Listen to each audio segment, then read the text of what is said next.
अरे इस शेर के इलाका है, यहाँ गीदड़ ना रही है। अरे इस शेर के इलाका है, यहाँ गीदड़ ना रही है। ए विरोधी तक कितना कोशिश कर ले, आओ वाले 10 मार्च के योगी बाबा इसी में रही है। फिर से आई है योगी बाबा जय श्री राम बोल के।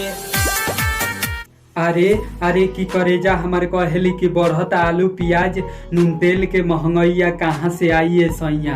की करेजा हमारे कहेली की बढ़त आलू प्याज नून तेल के महंगैया कहाँ से आई है सैया।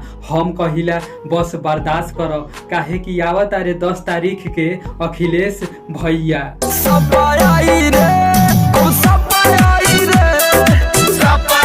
अरे तक कितना कुर्सी हिले पे मगर हिली ना। अरे तक कितना कुर्सी हिले पे मगर हिली ना। तो मुंह ताकत रह जाए सपा पार्टी 2022 में तो का कुर्सी मिली ना।